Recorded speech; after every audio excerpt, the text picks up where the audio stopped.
Hello everybody, today it is time for me to review Resident Evil 3. Resident Evil 3 is the sequel to Resident Evil 2. Last year we got Resident Evil 2 Remake. This is the Resident Evil 3 Remake. The original Resident Evil 3 was called Resident Evil 3 Nemesis, and when you press start it used to say Resident Evil. Resident Evil. That's not the exact same voice, but that's what it used to say. It's not in this game, so this gets a 0 out of 10 for me for not having the guy saying Resident Evil in it. Thank you very much. Goodbye. Got you there, didn't I? Thought that's gonna be the end of the review. Resident Evil 3 is a game that I was excited for because I really enjoyed the Resident Evil 2 remake. It was a really fun game, playing as Leon Kennedy again, playing as Claire as well. You got to do two different stories. Mr. X was terrifying. Just everywhere you walked in the station, you could hear his footsteps. Well, Mr. X.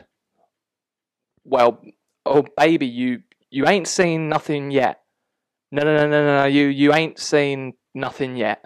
Because Nemesis crushes Mr. X. Nemesis is terrifying. Nemesis is going to chase you through this whole game and keep messing with you, and he's going to keep getting stronger and stronger. Mr. X was a character where, yeah, he could grab you, yeah, he could smack you, and yeah, he would just appear at random points and terrify the shit out of you, but Nemesis just keeps getting stronger throughout the game. There's one point where you're just like, oh great, he's got that now. Brilliant, that's really helpful. You play as Jill Valentine and Carlos in this, and Jill Valentine is great. Carlos is the one with the machine gun. He's a lot easier in the game because when you play as him, you have a machine gun. The zombies are a lot easier to take down. Certain characters are a lot easier to take down. With Jill, you just start out with a little pistol at first, and you have to keep getting up stronger and stronger by finding shotguns. You then find the gun that blows zombies' heads off. So with that character, you have to build.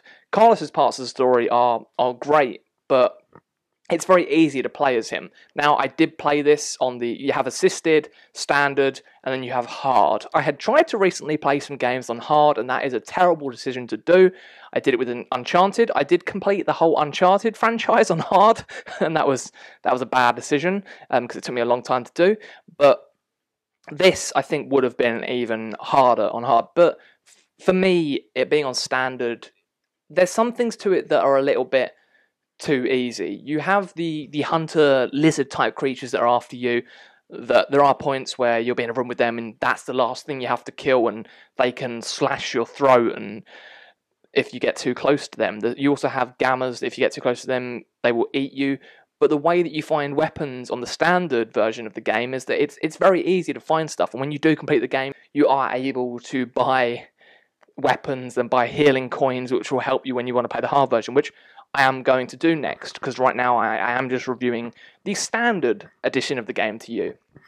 Now, Resident Evil 2 was one that I thought really worked. The remake worked because you are just confined in the police station. There are little points where you can go outside and see what's happening, but with this one, this is more that you are going around in the city. You're walking around. First up, you wake up in your flat, and we get the first person view, which we got from Resident Evil 7, we get that, and then we get to third person. But this is one where it's easier to escape things. When you look at the Resident Evil 2, there's parts where like you're in the library of the police station, and you've got to quickly get things, get tools, but in this, it's a bit too easy to find stuff, and it's a very quick game.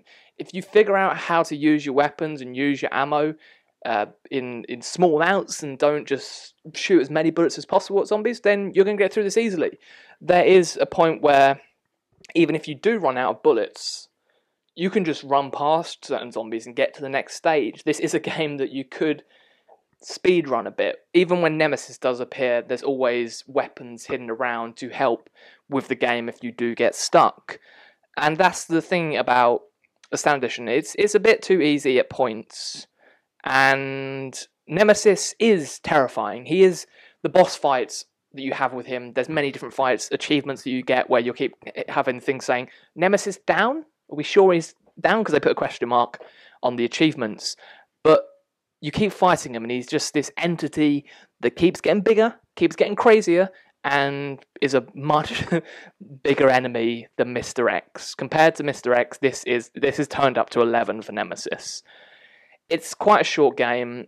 For me, I'd completed it in 4 hours. There are the people that are doing the speed runs, completing it in 2 hours because you get the achievement completed on 2 hours. So that is what I am going to try on hard mode.